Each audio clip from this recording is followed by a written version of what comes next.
Всем привет, друзья! С вами Александр Бабков и канал Destruction Test. И сегодня у нас начало обзоров, начало сезона. И, как вы видите, необычный автомобиль для первого обзора. BMW X5 в кузове E53. Встречайте!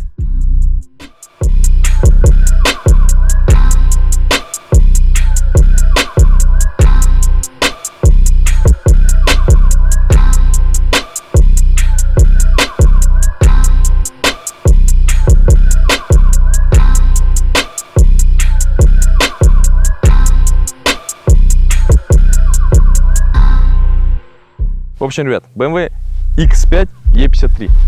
В общем, автомобиль — это первый кроссовер, можно сказать, один из первых, да, которые создали BMW. Вообще все его конкуренты, которые уже были на то время, то есть это ML, Commerce, уже были, то есть сделали кроссовер. Это очень популярно стал автомобиль в конце 90-х, начало 2000-х годов, и BMW нужно было что-то сделать. Америка очень сильно хавала эти автомобили, они любили кроссоверы, им начали нравиться, они начали их прям покупать конкретно, нужно было завоевывать рынок. Соответственно, X5 начали делать, естественно, в Америке изначально, потом он появился в Европе. В основном все X5, они в основном все американцы, чистые. В общем, X5 это по сути, это BMW пятерка E39, то есть самый простой способ сделать кроссовер с минимальными затратами денег — это взять обычный седан, поднять его. Короче, по сути, то же самое, что делает Toyota, это все марки так делают. Из обычного седана превращают его в какой-то типа кроссовер, типа джип, короче. Но на самом деле, я не понимаю эти машины, вообще, в принципе, кроссовер я не понимаю как класс, потому что эта машина какая-то ни туда, ни сюда. Но кто-то их очень любит, типа многофункциональные и прочая дичь. Но вы не получите там офигенных внедорожных качеств каких-то, ну просто внешне как-то по салону, типа семейный, типа ты такой стал семейный, правильный весь. В общем, покупаешь такие автомобили.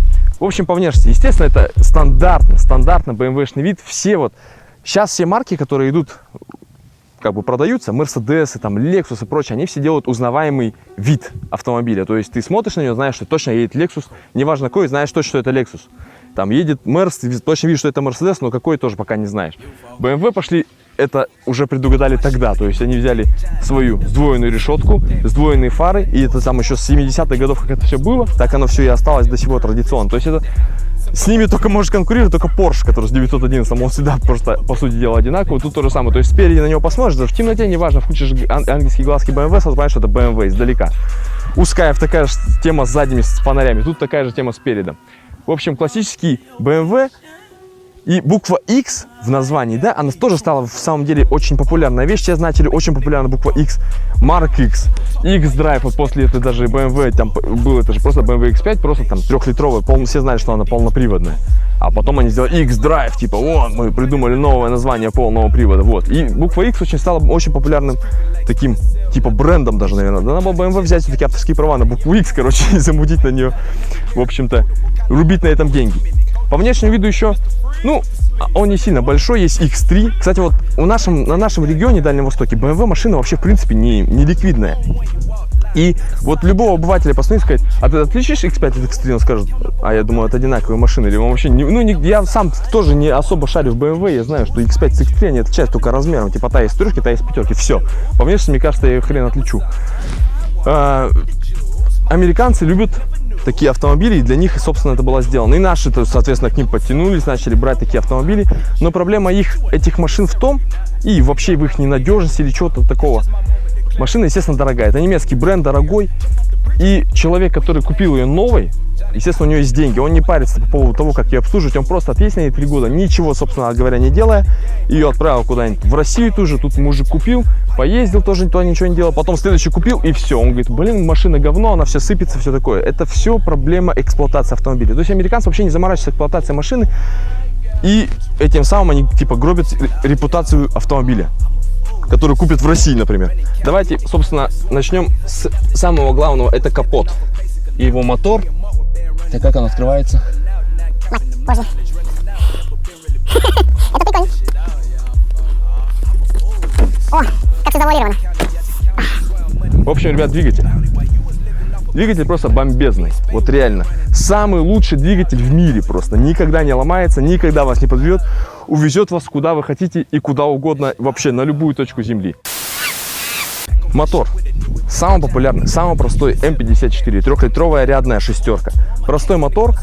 Единственное, что у него проблема охлаждение, то есть у него стоит электрический термостат, который может потом лопнуть, подтекать, у него проблема с помпой. В общем, надо очень сильно следить за охлаждением, потому что мотор также весь из алюминия, а алюминий и перегрев — это вещи такие, ну, не очень связанные друг с другом.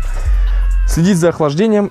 И еще очень частая проблема — это клапан вентиляции картера, этот EGR, начинает из-за этого закоксовываться и начинает прямо конкретно хавать масло. То есть по регламенту я смотрел, это 1000 грамм на литр. То есть это у вас 1 грамм, 1 километр ты проходишь, и вот ты постоянно просто должен подливать туда масло. На самом деле, правильно эксплуатировать всего салона, она бы не сильно так много хавала. Но в нашем, вот смотришь, вот на BMW в нашем городе, она едет, вот она синим дымом так плюнет. Ну, это нормальное состояние для BMW. Вообще, вот для BMW половина вещей, которые ненормальны, кажется, для нас, для Дальнего Востока, для владельцев японских автомобилей, кажется, это вообще ненормально. Что за хрень? Как может вот этот мотор с кучей проблем, там у него форсунки дорогие, они тоже могут накрываться, гидрики закоксовываются.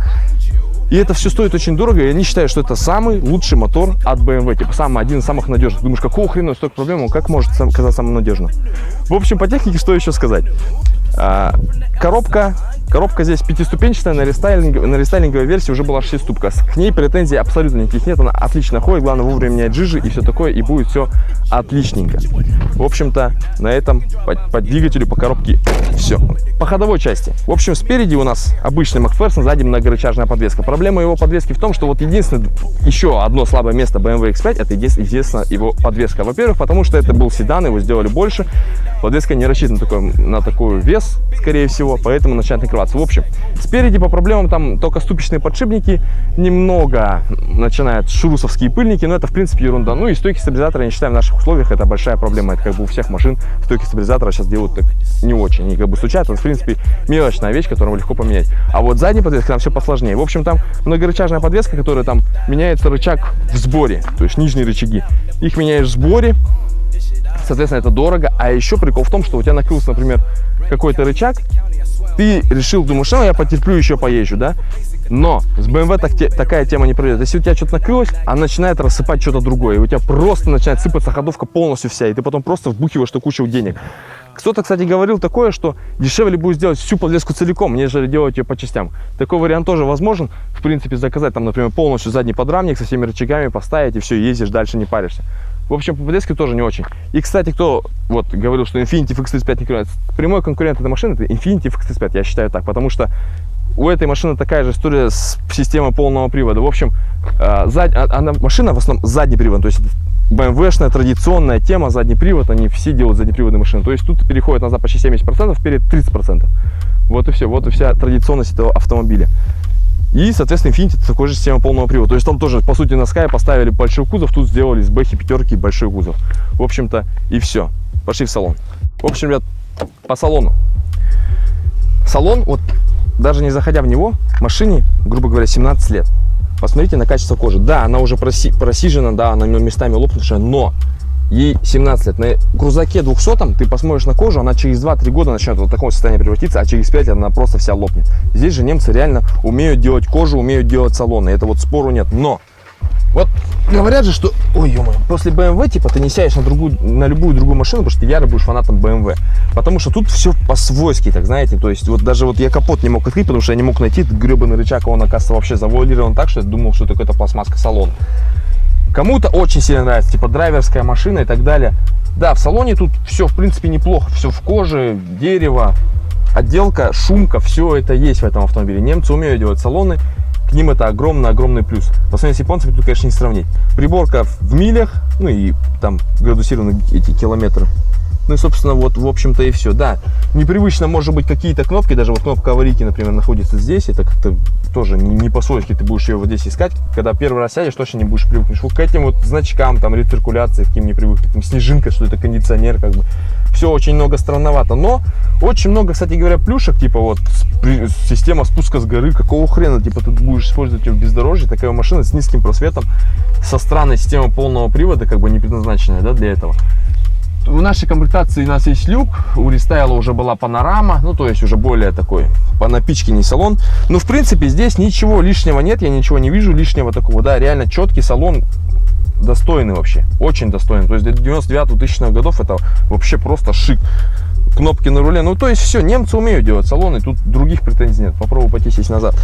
Как хорошо открывается задняя дверь. Вот шторка наша родная, вот эта смотрите, как много тут места. Да, реально. Я понимаю, почему американцы начали любить такие машины, потому что они все стали плотнее, больше, они же все едят свой фастфуд, короче, толстеют. И поэтому берут такие автомобили, чтобы было комфортно. Все удобно, свет, шторочки. Это что такое? Что это такое? Эта штука, я боюсь сейчас сорвать. Ладно. То есть все очень удобно. Да, есть дефлекторы, которые дуют назад. В принципе, по словам хозяина, машине зимой в наших условиях, ну, пойдет. Пойдет, есть проблемы по электрике, по поводу там какого-то неоткрытия клапана, то есть какая заслонка у вас не откроется, еще что-то. То есть где-то будет дуть теплом, где-то будет холодом. Но в принципе это конкретно от модели зависит, то что, ну, кто-то заморочится, сделает все, будет все четко. Но это, естественно, все упирается в финансы. Пойдем посмотрим багажник. Багажник, кстати говоря, по поводу багажника. У BMW есть такой прикол. Мне, кстати, очень нравятся такие двери, когда у вас дверь сдвоенная, то есть как здесь. Так, как узнать бы ее, как ее открыть, было бы, конечно, хорошо. Ну да. В общем-то, ясно. Что ничего не ясно. Ты знаешь, какие дверь BMW? Я, например, нет. Может, я просто делать? Нет? Нет? Нет? Вот это дверь? Ясно? Нет? Это нет? Это что такое? Как ты штуку? Это провал. Это реально провал. В жизни моей. Я думаю, я разберусь с любым автомобилем. Видимо, я ошибался. В общем, ладно, все это не суть, короче. Ребят, ну, я не знаю, это сложный для меня, видимо, какой-то процесс, все-таки я должен найти.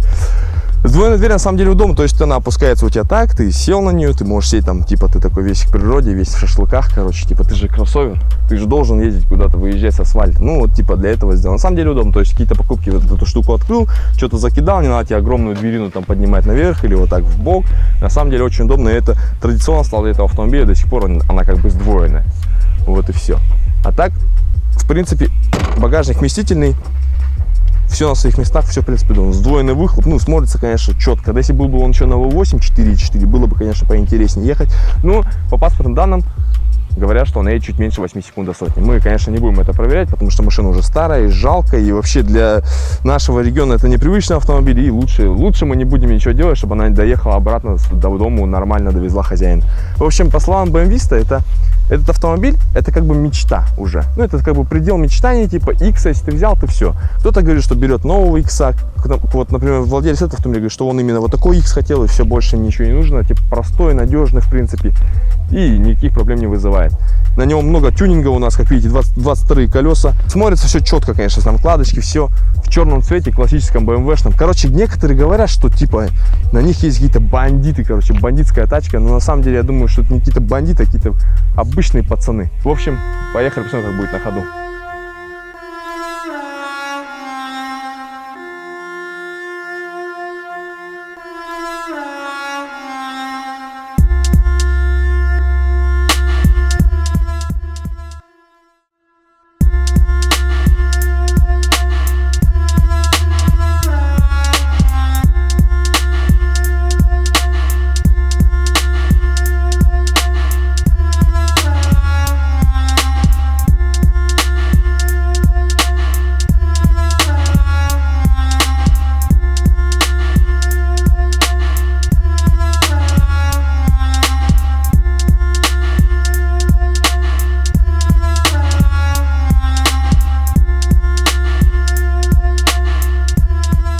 В общем, сели мы в салон BMW X5 в Ровле поехать. Первое, что сразу чувствуется, это такой выхлоп хорошенький. Ну, видно, что тюнинный выхлоп поставили. И на 22 колеса очень-очень жестенько он идет так. Не по-кроссоверски, короче. Кроссовер должен быть более мягким таким. Но внутри сидишь и реально понимаешь, что шумка, весь салон сделан для тебя. Немцы умеют делать автомобили, умеют делать салоны и все такое. Да, возможно, какие-то изъяны уже возрастные есть, там какие-то скрипы, сверчки, но в принципе машине там, грубо говоря, почти 20 лет, и для нее это вполне простительно. В салоне ты сидишь, у тебя все есть, офигенная обзорность просто, ну, зеркала реально здоровые, все большое, все такое, ну, мужицкое даже, наверное. Но нету какое-то ощущения брутальности, да. Брутального автомобиля я не чувствую снутри. Может быть, снаружи он выглядит брутально, но снутри он не выглядит так точно. Ты едешь на обычном каком-то, не знаю, лексусообразном автомобиле, высоком просто, и все. Ничего более, и все. То есть, да, там ты получаешь какой-то комфорт, может, какую-то мощность и прочее, но нету какого-то, не знаю, запала, наверное. все-таки BMW типа драйверский автомобиль, все сделано для водителя, он типа для управления, типа ты едешь, если купил себе BMW, потом не купишь любую другую, только BMW, этим типа они все славятся и прочая шляпа.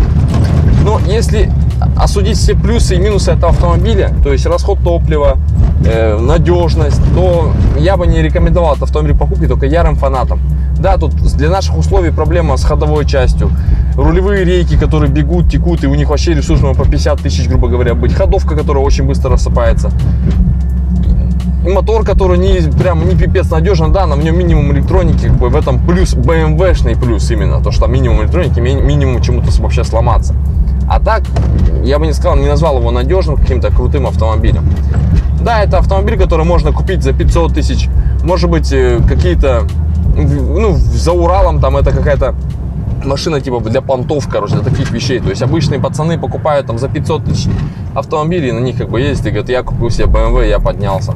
У нас же в городе, я не думаю, что прям так яро на них смотрят, ты привлечешь внимание своим видом или прочим.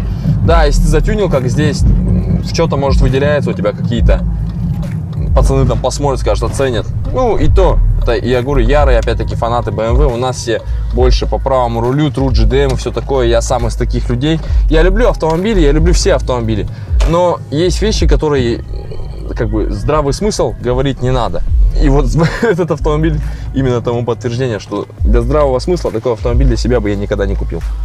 И как бы ты, взвесив, говорю, все плюсы и минусы, ты поймешь, что это автомобиль не для тебя точно. Это для автомобиля надо покупать новым, салона, и ездить в нем, грубо говоря, 3-2 года, и потом его просто в этот же салон сдал там в трейд-ин или что-то и купил опять новый автомобиль, и все. Никаких других соображений я в этом не вижу. Вот даже BMW, вот когда включил зажигание, я понял, у них тут есть типа шкала уровня масла, то есть завод уже изначально знал, что этот автомобиль, этот двигатель будет жрать масло, и он сделал такую вещь, чтобы ты не открывал лишний раз капот, не вытаскивал щуп, не смотрел, а просто включил зажигание, у меня масло мало подлить, все.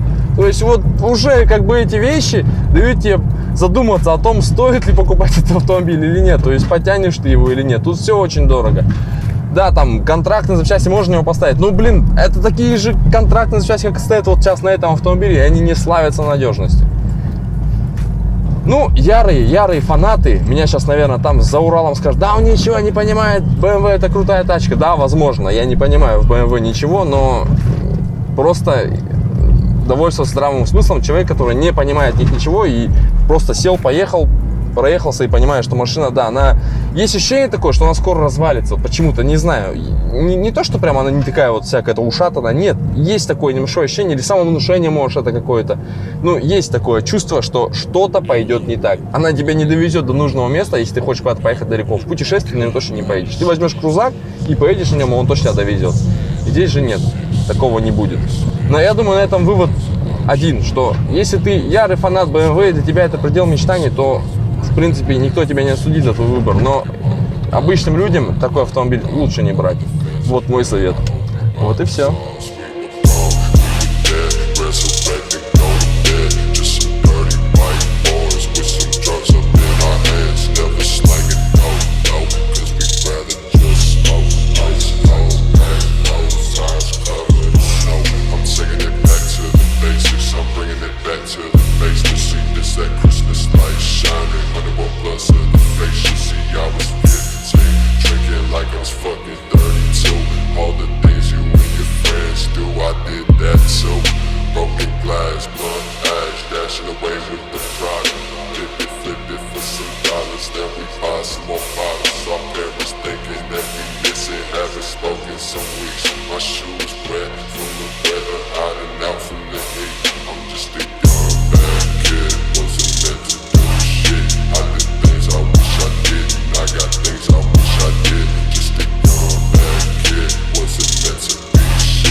В общем, что скажем в итоге? Автомобиль реально для ценителей, для каких-то, знаете, вот ощущение, когда у тебя есть BMW, и ты просто хочешь какую-то мечту. И вот для тебя это может быть автомобиль мечта, и ты хочешь его купить, и кто-то покупает и осуществляет эту мечту. Я за них безумно рад.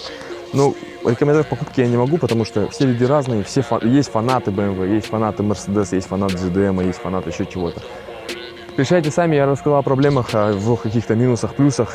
А покупать его или нет, решать, собственно, вам. С вами был Александр Бубков и канал «Где страшный тест». Увидимся.